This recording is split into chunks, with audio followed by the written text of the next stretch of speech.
Top quality और consistent performance के लिए सिर्फ सिल्वर पंप्स। टॉप क्वालिटी और कंसिस्टेंट परफॉर्मेंस के लिए सिर्फ सिल्वर पंप्स, नाम याद रखना। गेल्या काही काळापासून एक चर्चा होती की राज ठाकरे आणि उद्धव ठाकरे हे दोघे भाऊ एकत्र कधी येणार। शेवटी मराठीच्या मुद्द्यावर आणि हिंदी भाषेचा विरोध म्हणून दोघे भाऊ आज एकत्र आले। दोघांनी भाषणही केली, परंतु ही भाषणं एमआयएमच्या दृष्टिकोनातून खास करून आपल्यासोबत एमआयएमचे माजी खासदार इम्तियाज जलील आहेत, ते कसं विश्लेषण करतात त्यांच्या त्या भाषणाकडे त्यांचा बघण्याचा दृष्टिकोन कसा आहे आपण त्यांना विचारूया। सर, आज तुम्ही दोन्ही भाषणं ऐकली असतील, तुम्हाला काय वाटलं याच्यातून? सर्वप्रथम तर दोघं भावांना हार्दिक शुभेच्छा देतो, कारण आम्ही जोडणारे लोक आहे, तोडणारे आणि फोडणारे लोक नाही आहे। आणि राजनीती अशी नको व्हायला पाहिजे की ज्यामध्ये भावाभावामध्ये भांडणं होतं। म्हणजे अशा प्रकारचे पॉलिटिक्स कधी कोणीही करू नये की ज्याच्यामध्ये आपण आपले रिश्ते नाते तोडून आपण राजनीती करतो। पण दुर्दैव आहे आज महाराष्ट्रामध्ये तेच बघायला मिळत आहे। ते ठाकरे परिवाराच्या संदर्भात असू द्या किंवा पवार परिवाराच्या संदर्भात असू द्या, ते परिवार ही विभाजलेला आहे फक्त सत्तेसाठी। आज पूर्ण महाराष्ट्राचं लक्ष जे आहे ते उद्धव ठाकरे आणि राज ठाकरे या दोघा भावा एकत्र 19-20 वर्षानंतर येणार होते। 2005ला राज ठाकरे बाहेर पडले होते आणि त्यांच्या सत्तेची लढाई नाही होती। त्यावेळी त्यांना असं वाटत होते, त्यांचा इगोचा इश्यू होता, अहंकारचा इश्यू होता की मला बाळासाहेब जे आहे ना ते जास्त महत्त्व देत नाही, सर्व सम्मान आणि सर्व पोझिशन जे आहे ते उद्धव साहेबांना देत आहे। तर ते इगो क्लॅश होता म्हणून ते बाहेर पडले होते। आता बेटर लेट दॅन नेव्हर त्यांना हे कळलं की बाबा आपण दोघांच्या इश्यूमध्ये कोणी तिसराचा फायदा घेऊ लागला। आणि तिसरा म्हणजे कोण, ज्यांना त्यांनी मोठा केलेले आहे। राज ठाकरे आणि उद्धव ठाकरेंच्या फॅमिलीने ज्या नेत्यांना उभे केले होते त्याच्यामध्ये अनेक आज जे मंत्री आहे किंवा आमदार झालेले आहे जे ओरिजिनल शिवसेनेशी संबंधित होते, पण बंड जे केले भारतीय जनता पार्टीच्या फक्त पैशाच्या लालसासाठी, ते त्यांना कळलं की बाबा हे लोक ज्यांना आम्ही इतके आज आमच्या अंगावर येऊ लागले। भारतीय जनता पार्टी कधीही महाराष्ट्रामध्ये सत्तेत येऊ शकत नाही। आणि जेव्हा भारतीय जनता पार्टीला हे कळलं होतं की आपण पूर्ण देशामध्ये राज्यामध्ये आपण सर्व राज्यामध्ये आपण आपली सत्ता आणू शकतो, महाराष्ट्रामध्ये आणणं हे एक सोपं नाही आहे। आणि त्यांचं लक्ष महाराष्ट्रामध्ये होता क्योंकि फायनान्शियल कॅपिटल मुंबई आपलं आहे आणि प्रोग्रेसिव्ह स्टेट आहे, डेव्हलप्ड स्टेट आहे। तर त्यांनी एक स्ट्रॅटेजी आखली होती आणि शिवसेनेला फोडण्याचा पाप भारतीय जनता पार्टीने केलं होतं। आणि ते कसं केलं आहे जून 2022ला ते सगळ्यांना आपल्याला माहीत आहे। आणि हे सगळे जो छोटे मोठे नेते सगळे पडून गेले होते गुवाहाटीला, ते कशासाठी गेले होते? त्यांना आयडियोलॉजिकल भारतीय जनता पार्टी पटत आहे असं नाही आहे, त्यांना फक्त इतकं पैसे मिळाले होते म्हणून ते सगळे लोक गेले होते। हे याच्यामध्ये काही दुमत नाही आहे, काही सिक्रेट आहे नाही, आपल्यालाही माहीत आहे, मलाही माहीत आहे। शिवसेना फोडली, खरं तर राज ठाकरे यांनी जेव्हा शिवसेना सोडली त्यांनी पक्ष फोडला नाही, स्वतःचा पक्ष निर्माण केला। परंतु तुम्ही म्हणताय भाजपने शिवसेना फोडली आणि एकनाथ शिंदे यांना मुख्यमंत्री केलं।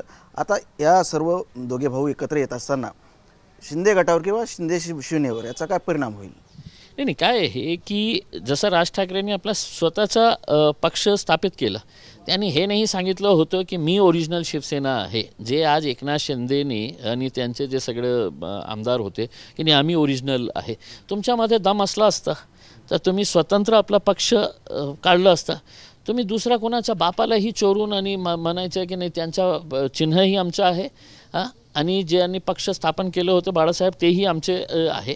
तुमच्यामध्ये हिंमत असली असती तर तुम्ही वेगळा पक्ष काढलं असतं, तुम्ही तसं केलं नाही। कारण तुम्हाला माहीत आहे की महाराष्ट्रीयन लोक आणि मराठी लोक जे आहे ते बाळासाहेबांशी जुळले होते, ते कोणी एकनाथ शिंदे आणि दुसरे उद्धव साहेब त्यांच्याशी नाही, ते ओरिजिनल। जसा एक काळ होतं ना की काँग्रेसला मतदान करणारे लोक ते बघायचे नाही की कोण कॅन्डिडेट आहे, ते इंदिरा गांधीला त्यांना फक्त असं वाटत होतं की काँग्रेस म्हणजे इंदिरा गांधी। तर शिवसैनिकांना असं वाटायचं की शिवसेना म्हणजे बाळासाहेब ठाकरे। तर ते खाल काय झालेलं आहे, खाली काय आहे, त्यांना ते धनुष्यबाण दिसायचं आणि ते तिथे जाऊन मतदान करायचं। पण आता हे दोघं भाऊ एकत्र येण्याचा सगळ्यात मोठा फटका कोणाला बसणार असेल तर एकनाथ शिंदेची शिवसेनेला बसणार आहे आणि स्वाभाविक आहे भारतीय जनता पार्टीलाही त्याचा मोठा फटका बसू शकतो. म्हणून आज माझी आणि महाराष्ट्रीयन लोकांची अपेक्षा आहे की महाराष्ट्रात हेच आपल्याला जपवायचं असेल तर ते दोघं भाऊ एकत्र येण्याची खूप आवश्यकता आहे, पण विदाऊट एनी व्हायलन्स. म्हणजे तुम्ही असा मार पीठ आणि बाहेरून आलेले लोक तुला मराठी हिंदी येत काही नाही, तुम्ही मराठी बोलत काय नाही आहे. India is a multi dimensional country. म्हणजे आपल्याकडे इतके भाषा बोलणारे लोक आहे. माझी भाषा मराठी नाही होती, पण मी शिकलो ना. मी शिकलो. आज मला गर्व आहे, मला अभिमान आहे की मी शिकून बोलून तुमच्यापेक्षा जास्त मराठी चांगली मी बोलणार नसेल, पण मी बोलण्याचा प्रयत्न करत आहे. आणि समजा मला इतकं चांगली नाही आली तर तुम्ही मला काय देशद्रोही ठरवणार होते का की तू महाराष्ट्रीयन नाही आहे, तुला मराठी कशा येत नाही आहे. पण हे लँग्वेजचं जे इश्यू आहे ना, मला असं वाटतं की इतकं महत्त्वाचं नाही आहे जितकं आज हे सगळं डायव्हर्ट करण्याचं जे प्रयत्न आहे रिअल इश्यूजला डायव्हर्ट करण्यासाठी. राज ठाकरे यांचं आज भाषण चालू होतं. खरं तर मराठीच्या मुद्द्यावर हे दोघे भाऊ आज एकत्र आले. मराठीची अस्मिता जगण्यासाठी, मराठी भाषेसाठी ते दोघे एकत्र आले. परंतु एक भाषण करताना एक ओळ होती की युत्या होत राहतात, पण मराठीसाठी आम्ही एकत्र आलो. त्यांनी एंड तसंच केलेलं आहे. आता मला स्वतःला असं वाटतं की ठीक आहे, आज लोकांचा रिस्पॉन्स बघून असा नाही आहे की अपोजिट साईड जे आहे किंवा आपण सत्ताधारी पक्ष जे आहे आणि त्याचे जे चाणक्य आहे, सूत्रधार जे आहे ते गप्प बसले असेल. कारण त्यांना माहीत आहे की हे दोघं एकत्र आले तर महाराष्ट्राच्या राजनीतीमध्ये खूप मोठा भूचाल येऊ शकतो आणि ते आपण सर्वांनी मान्य करायला पाहिजे. आणि अशा परिस्थितीमध्ये बहुतेक आता नागपूरमध्ये त्यांची चर्चाही सुरू झाली असेल, त्यांच्या मीटिंगशी सुरू झालं असेल की हे दोघा भावांना पुन्हा कोणत्या कारणाने आपण सेपरेट करू शकतो. तर ते त्यांचा प्रयत्न आपल्या लेवलवर त्यांनी RSSनी सगळ्यांनी सुरू केलं असेल. आता बघायचं आहे की महाराष्ट्रीयन लोक आणि मराठी लोक किती प्रेशर टाकून हे दोघं भावांना एकत्र ठेवण्यासाठी काय प्रेशर आणतात आणि किती सक्सेसफुल होतात हे येणाऱ्या काळामध्ये आपल्याला कळेल. मराठी भाषेच्या मुद्द्यावर जरी आज भाषणं झाली असली तरी उद्धव ठाकरे यांनी भाषणाच्या सुरुवातीला माझ्या तमाम हिंदू बांधवांना असंही बोलले. त्याच्यामुळे हिंदुत्व आणि मराठी हे दोघेही हे जपणार आहेत का? कसं काय वाटतं तुम्हाला याबद्दल? ठीक आहे ना, फक्त त्यांच्या हिंदुत्वाची परिभाषा काय आहे ते त्यांनी स्पष्ट करून टाकावी. ठीक आहे ना, म्हणजे आज ते हिंदू बांधवांना बोलत असेल, पण त्यांनाही माहीत आहे की खूप सारे मुस्लिम्सही त्यांच्यासोबत जोडलेले आहे. तुम्ही तुमची जे हिंदुत्वाची आयडिओलॉजी आहे ते तुम्ही त्याला प्रोत्साहन द्या, तुम्ही एनकरेज करा, पण याचा अर्थ हे नको व्हायला पाहिजे की दुसऱ्या जाती धर्माचे लोकांना आम्ही आता टार्गेट करणार आहे. आता आम्ही खूप पॉवरफुल झालेले आहे आणि आमच्या हिंदूंचा एजेंडा चालवण्यासाठी आम्ही दुसऱ्या समाजाला आपण टार्गेट करणार आहे. हे तसा करू नये.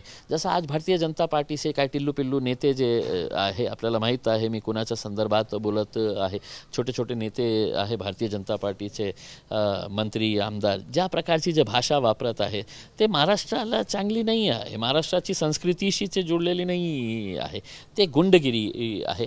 आता तुम्हाला महाराष्ट्रामध्ये खूप काही चांगलं करायचं असेल तर तुम्ही शांत डोक्याने विचार करा की चेंज्ड परिस्थितीमध्ये आणि चेंज सर्कमस्टन्सेस झालेले आहे.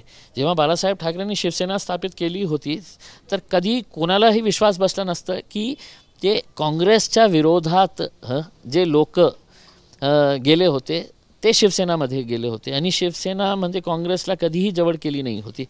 पण आज चेंज परिस्थितीमध्ये त्यांचा मुलगा काँग्रेससोबतही सत्तामध्ये आला, राष्ट्रवादीसोबतही सत्तामध्ये आला. आज त्यांच्या स्टेजवर राष्ट्रवादीचे नेतेही त्या स्टेजवर होते.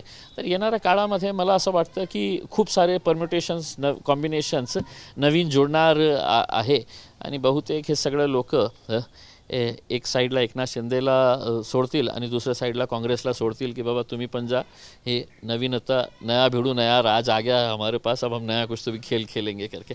राजनीतीमध्ये काय आहे की nobody is a permanent friend and nobody is a permanent enemy. कोणीही परमनंट तुमचा मित्र नाही आहे आणि कोणीही शत्रू नाही आहे. ठीक आहे, वेळ लागला त्यांना, 19-20 वर्ष लागले हे कळायला की बाबा आपण वेगळं राहिले तर महाराष्ट्राचंही नुकसान होत आहे आणि आपल्यालाही सत्ता मिळत नाही आहे आणि आपण जे लहानपासून मोठं केलेले आहे ते सगळे लोक आपल्यावरच अंगावर येत आहे, कशा प्रकारची भाषा वापरत आहे हे आपल्याला म्हणजे एक उदाहरण द्यायचं असेल की संजय शिरसाट सारखा माणूस कोणी त्यांना मोठं केलं, ते काय करत होते अगोदर आणि आज जेव्हा ते उद्धव ठाकरे साहेबबद्दल ज्या प्रकारची भाषा वापरतो, ते आदित्य साहेबांच्या बाबतीत जे भाषा वापरतो, असं नाही आहे की आमचे खूप जवळचे आहे, पण पॉलिटिकल काहीतरी डिसिप्लिन असायला पाहिजे, काय पॉलिटिकल मॅच्युरिटी असायला पाहिजे की आज मी मोठा झालं तर या पक्षामुळे यांनी मला संधी दिली नसती तर मी आज ही ऑटो रिक्षा चालवला असता.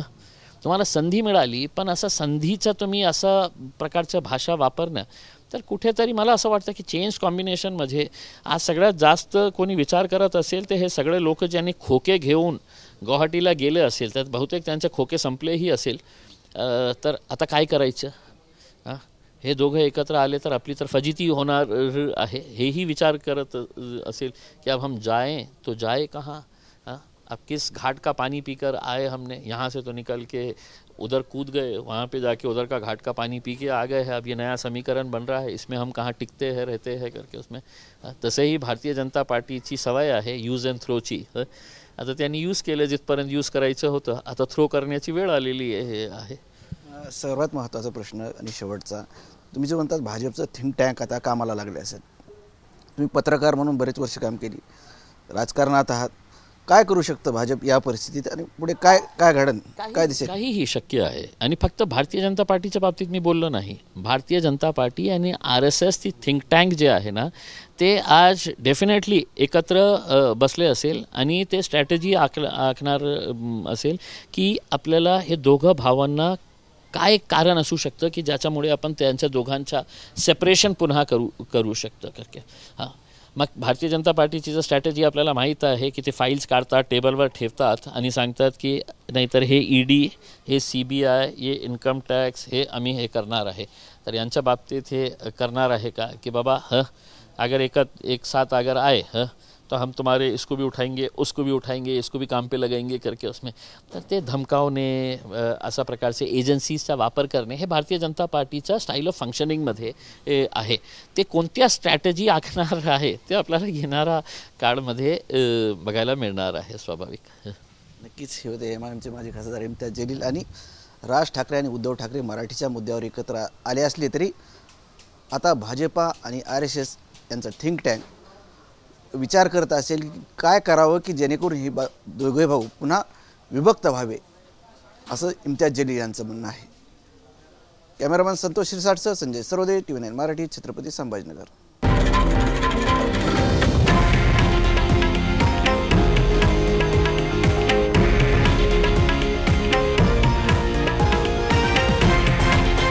हे आहे देशातील नंबर 1 न्यूज नेटवर्क आणि आपण पाहत आहात TV9 मराठी, एकमेव.